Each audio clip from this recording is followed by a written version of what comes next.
Mr. X has been quoted as saying that the white man is by nature a devil and that he must be destroyed. Mr. X, is your organization bent on the destruction of the white man? No, I don't think that you've ever heard any Muslim say anything about destroying the white man. Although when you listen to most whites, it appears that they're ready to destroy themselves. Lord God Almighty. We want freedom by any means necessary. We want justice by any means necessary. We want equality by any means necessary. We want it now, or we don't think anybody should have it. So whatever kind of action program can be devised to get us the things that are ours by right, then I'm for that kind of action no matter what the action is. I don't think when a man is being criminally treated that some criminal has the right to tell that man what tactics to use to get the criminal off his back. When a criminal starts misusing me, I am going to use whatever is necessary to get that criminal off my back. And the injustice that has been inflicted upon Negroes in this country by Uncle Sam is criminal. Don't blame a in Georgia for your injustices. The government is responsible for the injustices. The government can bring these injustices to halt. Hands up, don't shoot! Hands up, don't shoot! Hands up!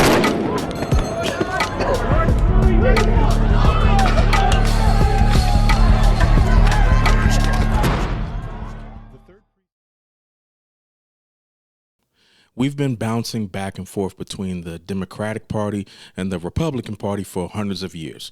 And what has it gotten us? Nothing but empty promises and recycled lies. Since the Voting Rights Act and the Civil Rights Act, we've gotten nothing in terms of legislative progress for Black America.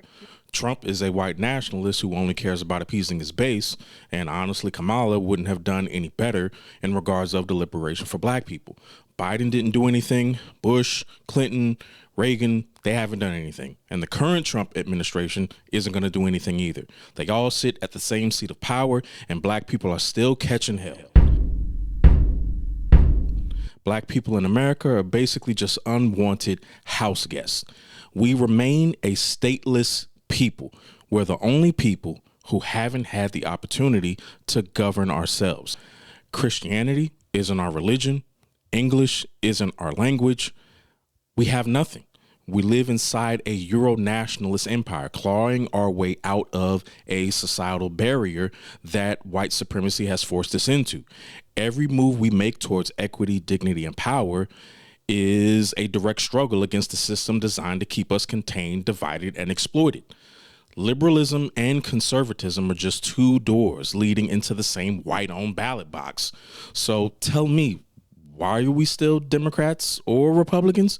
Why do some of us hide under labels like libertarian or progressivism?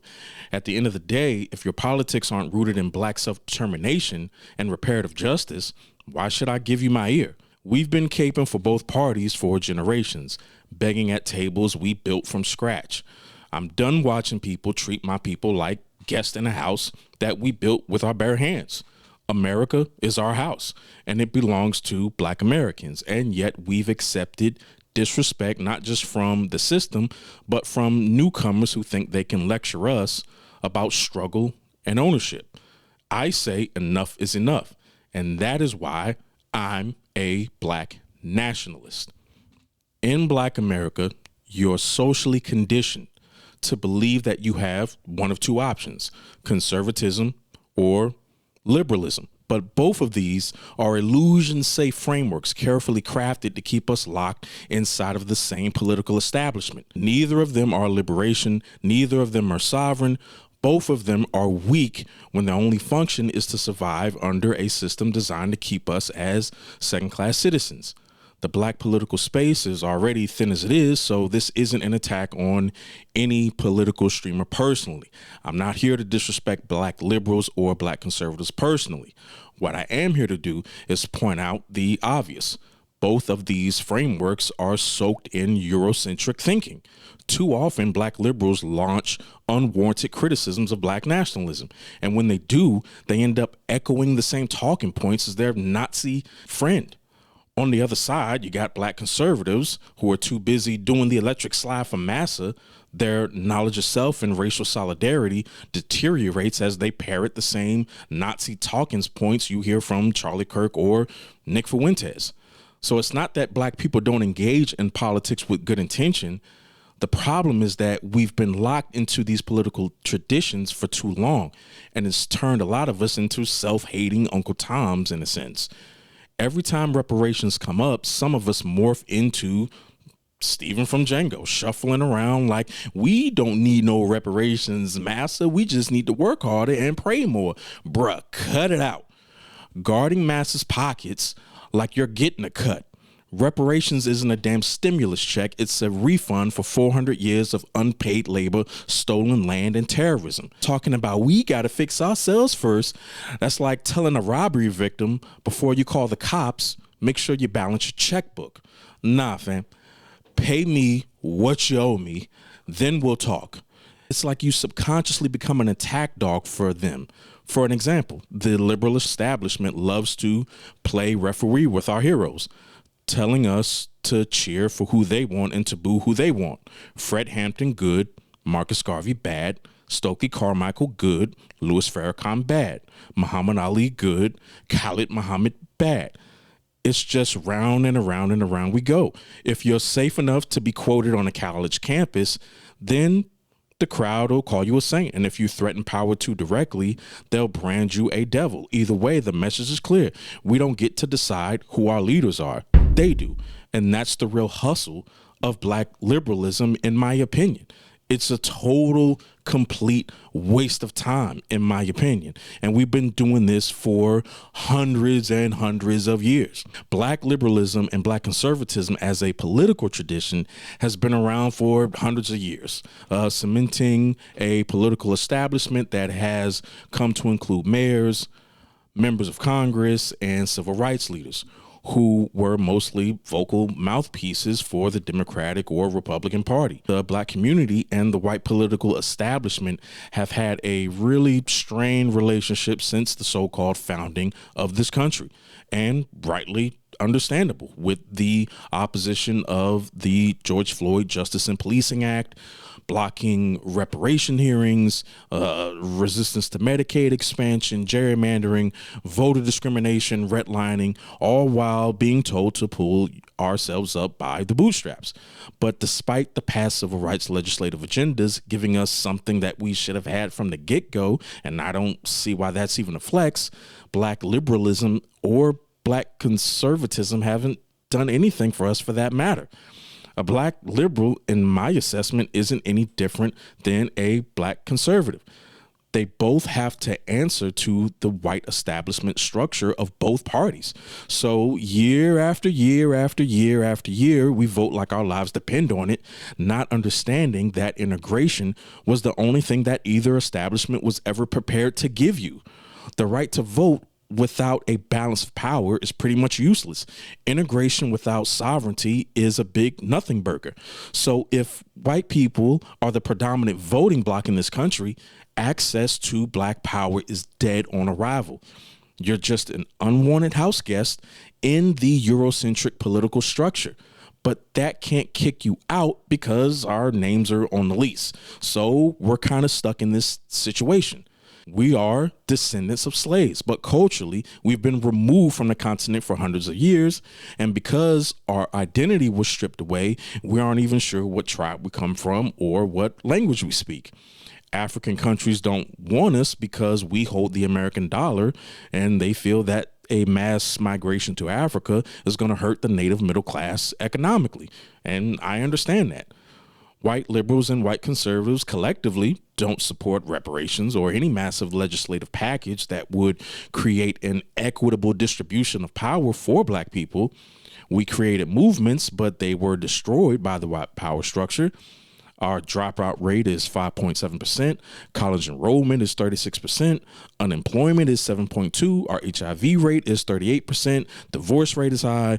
Poverty rate is higher than any other race. We had potential leaders, But if they're seen too extreme, liberals will call them radicals and black conservatives will call them racist.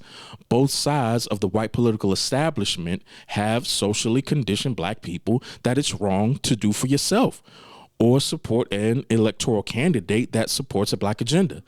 And either of these two have just straddled the fence in regards to black issues. Opportunity to feel a part. We help build this country. The black man should be in control of the politics of his own community. That the politicians in the black community should be black men answerable only to the people of that black community. America owes us our dignity.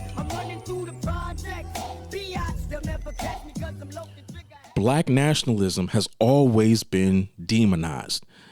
They'll call it white nationalism in reverse. They'll brand it black supremacy or separatism, but think about the arrogance of that. We get enslaved for 500 years. You take our land, our language, and everything. You force us to live under a white government that's oppressed us for 500 years, and then turn around and say that wanting our own government is racist. That's insane. It's simply the belief that black people, especially those scattered across the diaspora, must control their own political, economic, and cultural identity. Period. That's what black nationalism is. That means our institutions, our government, our flag belong to us. As Malcolm X put it, black nationalism is a philosophy where black people gain control over the politics, economics, and social aspects of their own communities. And he warned us straight up, these Negroes aren't asking for any nation. They're trying to crawl back on the plantation. And if you're afraid of black nationalism, you're afraid of revolution. And if you love revolution, you love black nationalism. So black nationalism isn't about hating white people. It's not about hating anyone or any race for that matter. And I also recognize that white people living today are not the ones who chained us, sold us, or whipped us in the fields. But there is a residue, a living residue left behind by centuries of slavery, Jim Crow, redlining, mass incarceration, blah, blah, blah, and systemic inclusion. And that residue still sits with us today. So no, all white people are not devils. But what I do hate is white supremacy. What I do reject is a system that was built on our backs, and we still have to crawl our way into the crevices of normal society. So the Anglo-Irish politician Edmund Burke is celebrated in the West as the father of modern conservatism. And the philosopher, if I'm not mistaken, it's John Locke. He's praised as the father of liberalism, both laying the blueprint and traditions of this country. But let's keep it real. Both of these people were European. They wrote from empires that were built on slavery and colonization. Conservatism and liberalism, those aren't our traditions. They're white political traditions. They were never designed with black people in mind, and they damn sure weren't designed for our liberation. We've been forced to squeeze ourselves into these boxes. But neither box belongs to us. Both were created to protect white power. That's why black people need their own framework, our own politics rooted in our own struggle, our own identity, our own history, our own destiny. So I don't have a problem with universal health care. I support it. But that's not reparative justice. When a politician gives money to an HBCU, I support it, but that's not reparative justice. And when Trump deports undocumented immigrants, I'm not gonna lie, I ain't losing sleep over it, but that's not reparative justice. Reparative justice means repairing the damage done to black people.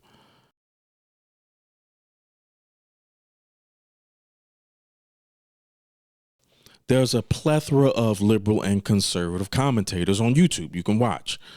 Destiny, who's extremely intelligent and captivating, he doesn't support reparations. Vosh doesn't support reparations either. He feels that it should go to white people too. So that's not doing anything for me. David Pakman supports reparations, but he feels that we need to come up with a study and all that bullshit. So why should I separate David Pakman from Charlie Kirk, or Ben Shapiro from Destiny, or Nick Fuentes from Vosh? This pattern shows up in black liberal spaces as well. Take FD Signify, for example. He's described some black nationalist leaders as the real face of black conservatism, labeling Marcus Garvey as the source for most of the fringe black political movements that exist today, and dismissed the Nation of Islam as a cult. But yet in reviewing his content, I couldn't find a single instance where he applied the same label to Christianity, despite Christianity being used as a primary tool for the psychological domination against enslaved Africans, and despite its well-documented role in genocides, forced conversions, and the cultural annihilation of African and indigenous people across the world. The Nation of Islam, unlike many integrationalist movements, did not attempt to vote away their oppression. They advanced a program of black economic independence, followed through building farms, schools, grocery stores, clothing factories, bakeries, and a network of businesses that provided tangible economic opportunities for the poor and working class black community. That was liberation. That was liberation in practice, not just in theory, a model of self-determination, rarely matched by today's so-called radical liberal commentators. So before I continue, let me say that this is in no way an attempt to bash or disrespect FD Signifier in any way. I think he's an intelligent young man with a bright future. And just because I have some intense political disagreements with his assessment on black nationalism, it doesn't mean I hate him or feel that people shouldn't listen to him. One critique I'm willing to give in regards to black nationalism is that it labels people who disagree with its core principles as sellouts or Uncle Toms. And I'll be honest, that's something that we as black nationalists need to work on, as we need to lift up our people and not tear them down. So I understand we will have a difference of opinion.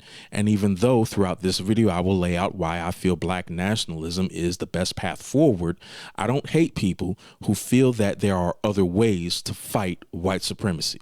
We don't hate black liberals or conservatives. We don't hate white people. We hate white supremacy. We hate economic colonization. We hate the system that makes an excuse for keeping people in poverty while feeding white Wall Street oligarchs.